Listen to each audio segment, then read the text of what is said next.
Sejahtera untuk kita semua. Om Swastiastu, Namo Buddhaya Salam Kalija. Yang saya hormati senior saya, yang saya kagumi, Kuang, Menteri Pertanian,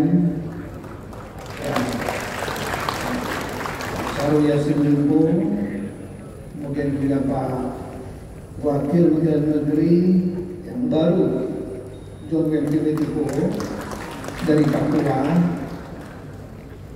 Bapak Gubernur Sumatera Barat yang hadir, Pak Mayadi, serta Wakil Gubernur Lampung, Ibu Kusumia Alim, terima kasih kehadirannya. Ketua Umum Apkasi, Pak Sultan Rizka, serta segenap pengurus Apkasi. Hari ini, today we have also guest of honors, ambassadors, chief of missions, and high commissioners from our friendly countries. I would like to extend my highest appreciation for being with us today. Kemudian rekan-rekan Bupati Indonesia, Bapak sekalian, tentu pertama kita dengan hatinya dan bersyukur betul Yang Maha Kuasa sehingga dapat hadir pada acara ini. Dan acara inilah tema yang paling utama adalah mengenai Expo Apkasi Expo Autonomy Expo tahun 2022. Saya menyampaikan penghargaan yang tinggi kepada Apkasi karena Apkasi sangat konsisten. Ketika tahun yang lalu meskipun masih ada ekornya pandemi, masih lebih dari 100 kabupaten yang hadir dan mengisi di acara Apkasi di tempat ini. Kita tepuk tangan buat itu.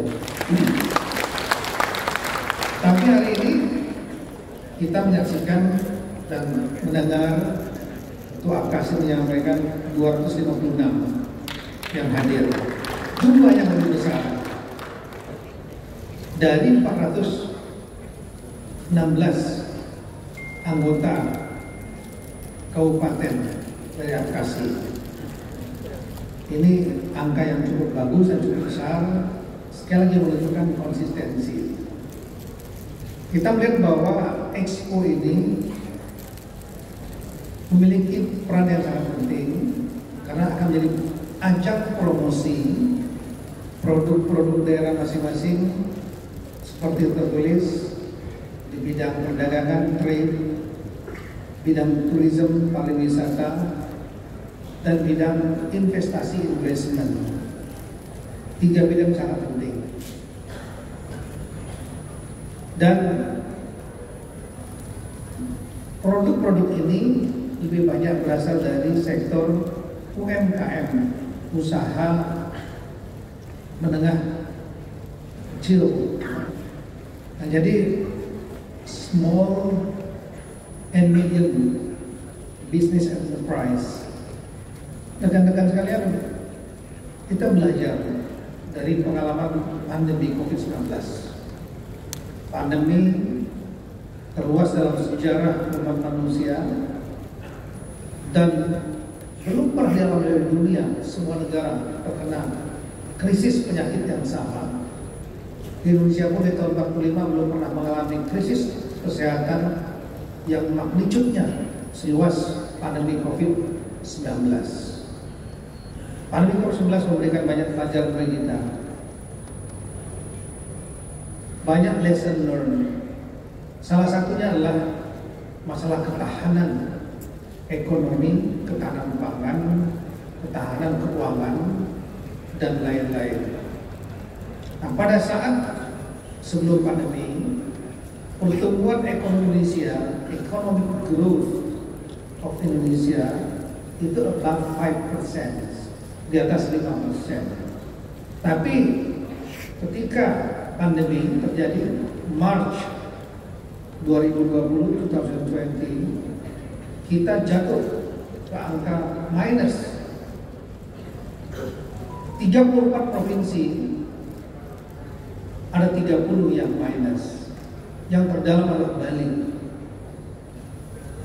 Bali minus 8% lebih. Why? Mengapa? Karena Bali hanya mengandalkan satu produk utama yaitu tourism. Ketika semua terkunci, masing-masing melaksanakan lockdown, Bali terpukul dalam sekali. Mungkin kalau ada Pak Kiri di sini, Bupati Badung, dari 6,3 triliun APBD, 4,7 triliun adalah dari pendapatan khas daerah dari sektor tourism, hotel and restaurant. 1,6 triliun dari transfer keuangan pusat. Semua mengalami hama kecuali 4 daerah provinsi, yaitu Papua, Maluku Utara, Sulawesi Tengah, dan Yogyakarta. Kita membuat tim dari Kemendagri untuk menjawab what happened. Kenapa 4 daerah ini tetap positif economic growth-nya, pertumbuhan ekonominya? Ternyata untuk Papua karena ada Freeport. Tapi juga menggambarkan pemerataan pertumbuhan ekonomi semua daerah. Kemudian di Maluku Utara karena adanya smelter nikel seperti Weda Bay. Sulawesi Tengah karena adanya Morowali Industrial Park. Tapi nggak menggambarkan pertumbuhan ekonomi yang ada di daerah-daerah di Sulawesi Tengah. Nah, ketika saya datang ke Jogja tidak memiliki investasi besar karena Jogja adalah daerah yang prone to disaster, prone to earthquake, rawan bencana, sehingga investor enggan datang ke sana. Sama seperti di Sumatera Barat, sama seperti di Bengkulu, sama seperti Sumatera bagian timur, mengalami persoalan bersama, yaitu investor memperhitungkan variabel bencana menjadi salah satu variabel penting untuk berinvestasi. Nah, kenapa bisa survive saya datang ke Jogja? Kok masih di atas plus 3% economic growth? Ternyata Sri Sultan menjawab bahwa mereka bisa survive, Jogja survive karena UMKM, usaha menengah kecil, nah mikro, yang betul-betul dihidupkan oleh beliau. Ini pelajaran penting bagi kita, betapa UMKM ketika terjadi krisis, mereka adalah tulang punggung yang paling utama. Nah, oleh karena itu perlu ada upaya-upaya untuk mendukung UMKM. Sampai saya sampaikan teman-teman, mungkin perlu ada studi banding di Jogja untuk melihat bagaimana UMKM itu bisa hidup. Ada dukungan dari pemerintah dalam bentuk regulasi, kegiatan-kegiatan dan kebijakan afirmasi untuk membuat UMKM yang berkembang. Ada upaya untuk memperkenalkan dengan pemodalan, banking sector, dengan persyaratan yang lebih mudah. Karena tidak semua pelaku UMKM punya akses kepada bank permodalan. Mereka dibantu juga di Jogja biaya transportasi untuk pengangkutan penjualan. Kemudian juga disiapkan platform marketplace yang bisa menjual produk-produknya secara online. Dan itu betul-betul bekerja, it works. Nah, itu membuat kemudian Jogja menjadi survive. Dan memang betul di tengah yang disampaikan tadi oleh Pak Uang kita, Saudara Limpo, situasi dunia tidak baik-baik saja. Dan itu sudah banyak disampaikan oleh semua kepala negara, semua pengamat, semua lembaga-lembaga financial economic internasional, bahwa kita sedang mengalami krisis. Dan negara sudah beberapa mengalami krisisnya, sudah ke arah krisis efek domino, krisis politik. Krisis pangan dan energi akan memiliki domino effect. The crisis finance and economy, social crisis, security crisis, and eventually political crisis, changing the regime by force. Nah, ini Ini yang perlu kita waspadai, bahwa sektor UMKM adalah sektor, the real sector that can be the backbone for the economy, akan menjadi tulang punggung ekonomi. Beda dengan sektor mungkin yang besar, apalagi kalau investornya asing. Begitu melihat ada problem politik, keamanan, masalah hukum dan lain-lain, dengan mudah mereka akan pindah. Namanya capital flight. Apalagi yang sektor yang non real seperti share market, pasar saham, pasar portfolio yang hanya di atas kertas saja beli saham segala macam. Ini sangat mudah mereka untuk pindah. Sekarang negara-negara di tengah krisis, untuk mencegah inflasi mereka naikkan suku bunga, rebutan berlomba-lomba naikkan suku bunga agar para pemain-pemain ekonomi, pemain keuangan memindahkan uangnya ke sana karena bunganya lebih tinggi. Yang terjadi, negara-negara yang menaikkan suku bunga ditinggalkan, dan kita akan kehilangan dana yang sangat cepat. Within one day, dalam satu hari bisa kehilangan ribuan triliun karena sentimen itu, karena gerakan menaikkan suku bunga di negara-negara lain yang dianggap belum menguntungkan. Tapi sektor real yang UMKM, apalagi UMKM itu adalah dalam negeri, dia tidak akan lari kemana-mana. Tidak mungkin akan terjadi capital flight, terbangnya modal ke tempat lain. Karena mereka memang bekerja real, makanya disebutkan sektor real. Mereka bekerja bukan hanya di atas kertas, menarik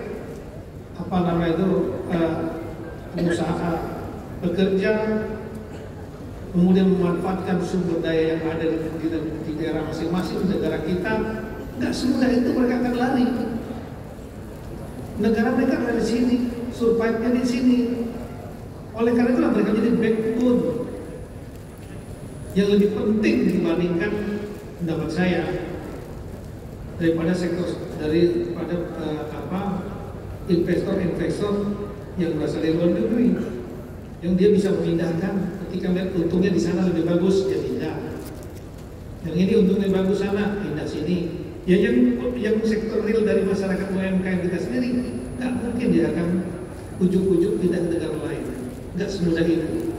Mereka lah yang kita harus sokong supaya terkuat dengan kebijakan, dengan akses, mempermudah mereka, kemudian juga off-taker bagaimana memarketkan, memasarkan, dan yang terakhir juga mendorong kreativitas mereka.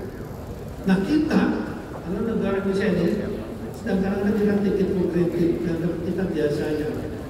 Please, kalau melihat bandingkan negara-negara lain di dunia, Indonesia negara yang sangat luar biasa sampai ke keuangan negara. Kadang-kadang kita selalu menganggapnya biasa aja. No. Metode untuk melihat sesuatu adalah metode terbaiklah komparatif, membandingkan. Kita memiliki semua ada sumber daya, natural resources. Kita punya gas, punya oil, punya bioenergi, punya solar energy, punya hydroenergy, punya panas, thermal energy. Dalam bidang pertanian perkebunan, kita beruntung diberkahi oleh Tuhan Yang Maha Kuasa, terletak di negara tropis yang kita bisa tanam sepanjang tahun. Di negara 4 musim, mereka hanya bisa menanam pada saat summer and spring, pada musim semi dan musim panas. Pada saat winter dan pada saat autumn, semua kering. Pohon-pohon nggak ada daunnya. Mereka harus simpan di stok. Itu sebetulnya yang luar biasa. Kita sepanjang tahun bisa berproduksi karena di tropical climate. Nah, belum lagi kita memiliki gunung, hutan, kita ada pada Ring of Fire, lebih dari 100 active volcanoes di Indonesia. Di satu sisi, on one side, ya, it can create disaster, jadi bencana, tapi di sisi yang lain, dia menjadi natural fertilizer, yaitu pupuk alami yang membuat tanah Indonesia subur. Kita memiliki sungai yang cukup, air yang cukup. Kita miliki yang lebih penting adalah sumber daya manusia yang cukup. Kenapa? Karena Indonesia berbeda dengan beberapa negara lain yang mengalami terjadi aging population yang lebih tinggi. Pertumbuhan penduduk yang cepat membuat anak-anak muda kita banyak berbentuk piramida. Anak-anak muda ini memiliki potensi di tenaga kerja. Maka untuk urusan tenaga kerja, potensi tenaga kerja, SDM kita sebetulnya cukup, cuma kualitinya yang perlu kita pikirkan. Yang mungkin tidak ditemukan di negara-negara lain yang menghadapi aging population. Nah, jadi semua ada di Indonesia. Kesempatan sangat besar. Tinggal bagaimana kita, pemerintah, daerah, pusat, membuat regulasi yang berpihak kepada mereka, UMKM, kemudian memberikan akses untuk pendanaan, permodalan, kemudian memberikan kemampuan kepada mereka melalui pelatihan-pelatihan misalnya informal, vokasi, keahlian, dan memberikan jalur untuk memarketkan usaha mereka, di samping upaya untuk mengembangkan kreativitas mereka, karena terlalu banyak yang bisa diinovasikan di Indonesia dengan negara sekaya kita ini. Nah, itulah saya memberikan apresiasi yang sangat tinggi kepada Apkasi yang telah menyelenggarakan acara ini. Acara ini terlihat hanya 2-3 hari, tapi magnitude-nya sangat besar untuk mendorong UMKM dan juga untuk memancing para pelaku-pelaku usaha lain, para stakeholder lain untuk berbuat yang sama, untuk membesarkan UMKM menjadi tulang punggung ekonomi negara kita. Kemudian saya lihat juga Apkasi sangat konsisten. Saya hanya berharap supaya expo yang ada ini akan memberikan hasil dan perlu di-follow up. Jangan terbatas pada kegiatan seremonial, apalagi kalau hanya untuk merealisasikan belanja daerah. Itu akan berputar angka-angkanya, tapi daya dorongnya kurang. Itu mungkin pesan saya kira-kira teman-teman Apkasi. Apresiasi sekali saya terima kasih atas inisiatif dan konsistensi dalam menyelenggarakan acara ini di tempat yang juga bukan kaleng-kaleng kata orang, ya, JJJ tempat dia tempat terbaik di Indonesia. Dan saya betul minta kepada Bapak Ibu sekalian, kepala daerah, spirit untuk melaksanakan expo ini untuk membangun UMKM harus ada di benak setiap para pemimpin, bukan karena acaranya untuk sekedar datang ke Jakarta, menghabiskan biaya, SPJ, dan lain-lain. I'm also aware that in this room we have got our friendly countries, ambassadors, chief of missions, and also high commissioners. And I'm just wondering if you are really aware what actually Apkasi is. Apkasi actually the abbreviation of Association Pemerintah Kabupaten Indonesia. This is the association for the head of regencies in Indonesia. You know, after 1998, we have got really big change in terms of our governance system from centralized system to decentralized system, whereby local autonomy being given to local government. So we have got governors, 34 governors, then 95 mayors leading cities, and 416 regencies.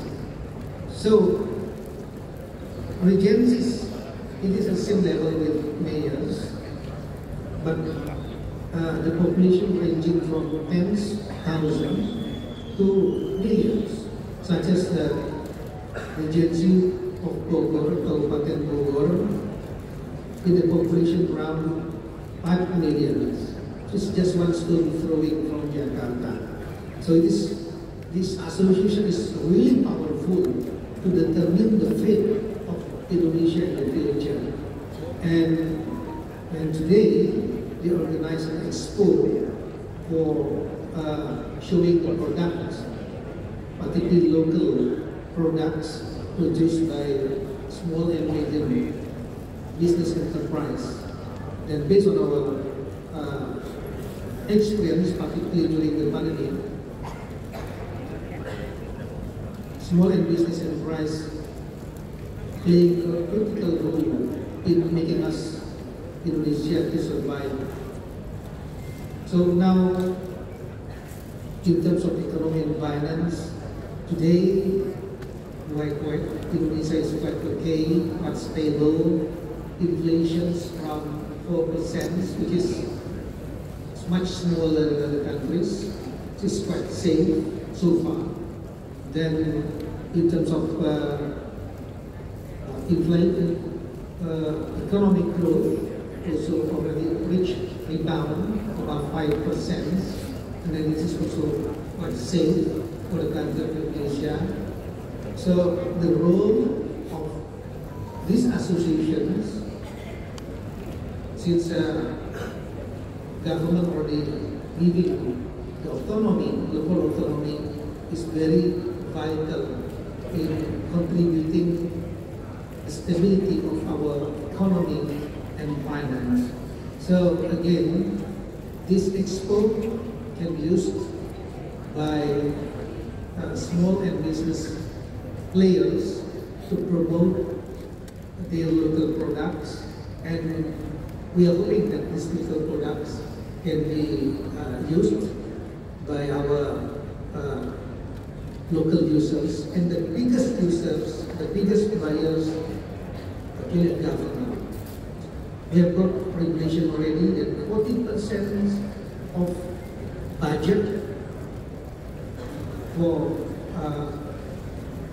procurement must be allocated for local products, 40%. So it is reaching around 200 trillion rupiah. In this regard, the expo, we suppose that, well, maybe our friendly countries can see what we are doing. Maybe you can take some lessons from that for the sake of your country. And number two, maybe we can put together, build a partnership. If you see that we have local products that is being used and being in need in your country, then you can work together with our small and business entities to produce and to export to your own country, or even providing your country as a market for our local products. I'm just giving you one small story how powerful Indonesia is in terms of the local products. One day I went to the Pacific Place Mall, just because I'm a keen global. Yeah, so I want to buy clothing for golfing. I'm looking to the brand and the shops, but when I arrived over there and saw a lot of nice products over there, but the price is really expensive. One jacket was taken around 5 million rupiah. My friend was together with me. He's a Korean Indonesia. He is also the producer of clothing industry in Indonesia. And he said, well, Patito, I'm really sad to see this product. Why? This is my product, actually produced by my factory. So I sold it to the United States at the price of 50 US dollar. But you know, the same product from Indonesia now being exported back, or we import it back to Indonesia, and they sell it at the price of 500 US dollar, only putting the brand. So you see that the produk Indonesia itu murah, ketika kemudian dijual ke luar negeri, dikasih label, pulang lagi ke Indonesia harganya 10 kali lipat, kan sakit kita gitu. Iya. So rather than buying from the third party, please go directly to the producer, small and medium enterprise in Indonesia. Sekali lagi terima kasih banyak Bapak sekalian atas perhatiannya, dan kemudian terima kasih pada Akasi, terima kasih pada Imam, Pak Gubernur, Ibu Gubernur, rekan-rekan semua. And again, I would like to extend my highest appreciation to Excellency Ambassador, Chief Missions of those representing of embassy to taking time here. We suppose that we can work together and this expo can be beneficial for all of us. Terima kasih banyak. Assalamualaikum warahmatullahi wabarakatuh.